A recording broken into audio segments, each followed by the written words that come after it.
Here we are again, Musar Yomi, Mesilas Yesharim, in the middle of the 4th chapter, learning about Zehiros. We are on page 88 in the Artscroll, Mesilas Yesharim. Continues the Ramchal, Vim Taima. He begins today with a question. Im Kain, if yesterday's shir was true, which of course it was, that Hashem is the Kel Emes, that Hashem judges each and every, from the tedious actions, the smallest infractions, to the grandest and gravest of sins.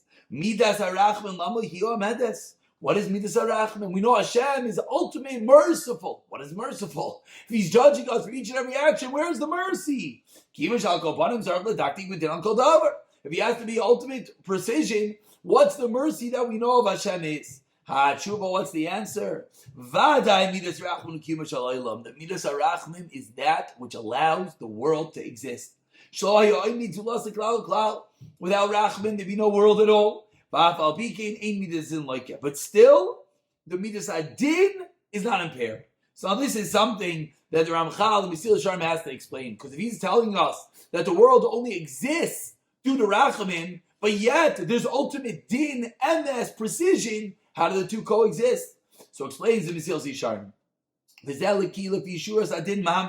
What this means is that this is according to the absolute strict letter of the law. What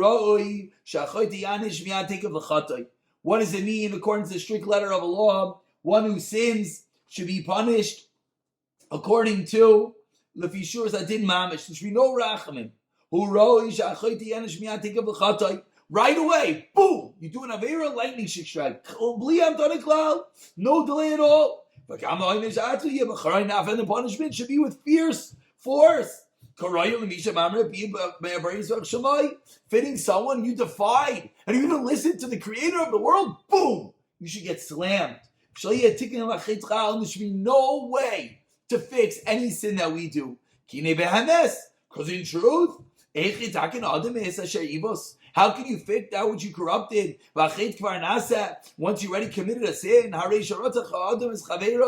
let's think about it. If someone, God forbid, murders his friend, or he committed adultery, how can he fix it? The person's dead. The act of adultery was committed. Is it possible to remove from existence? The person is dead. The mamzer that is born, it's impossible.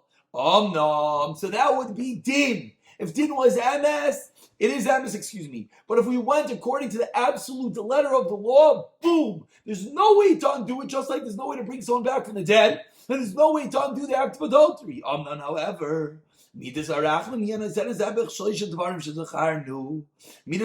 comes along and reverses the three entities that we just mentioned.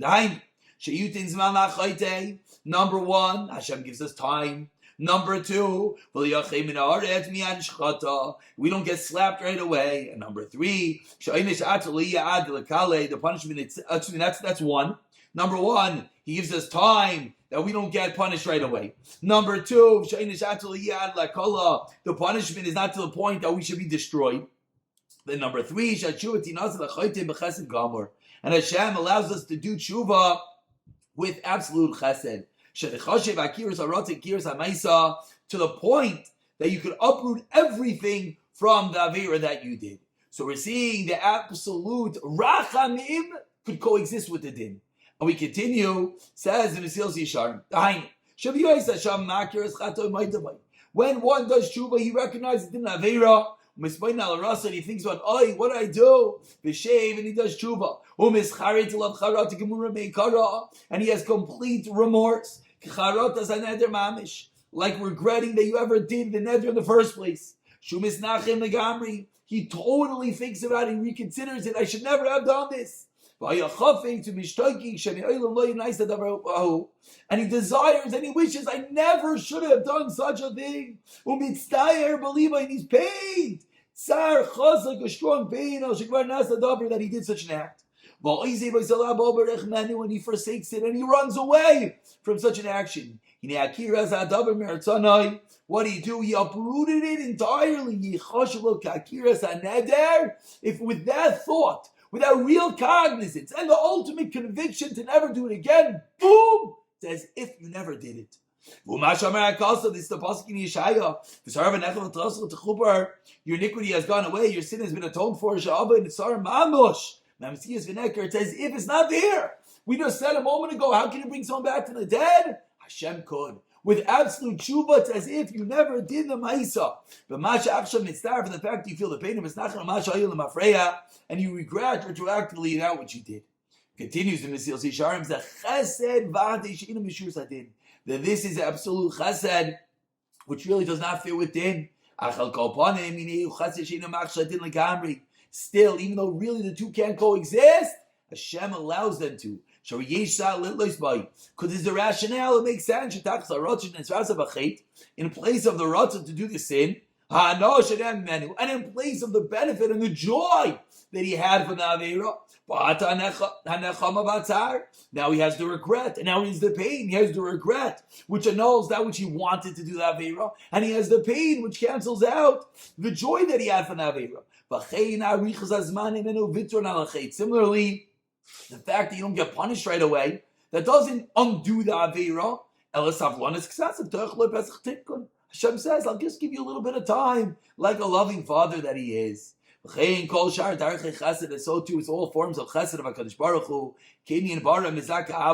Just like we know that a son can give merit to his wicked father, or makes his nefesh chol nefesh, or we know the rule that part of neshama is like in a complete neshama, that's chesed, that Hashem accepts the mu'at, the little bit that we do, like it's a lot. But this doesn't actually contradict, and it doesn't go against the din, because it's very appropriate to do this. However, to say that Hashem just gets rid of our aveiros with nothing, like the Mesilas Yesharim came to answer the question today, like he spoke about yesterday, don't think, it's just a small aveira, Hashem won't care about it. Of course not. Hashem won't look at him. That's against him. Because there's no judgment on it. Okay. You can't think that Hashem's just going to let it go. None of the ways, if you can't get rid of your avira, any of the ways that we mentioned, vadai, of course there's going to be judgment. You don't do tshuva, you don't have charata, you don't feel the pain. Of course, there's unfortunately going to be a judgment. Hashem delays the anger, but eventually he has to collect that which is due. And we conclude the 4th chapter with a quick summary of the Ramchal. Nimsa.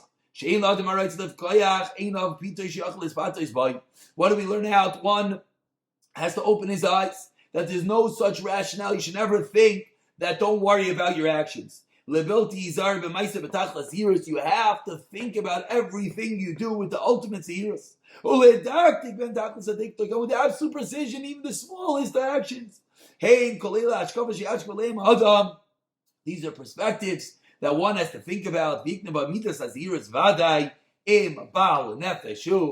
conclude chapter 4, the 4th chapter, teaching us the Baal Nefesh how to reckon with each and every one of our actions. And Amir Hashem, in the next year, we'll pick it up with the 5th chapter of Mesilas Yesharim.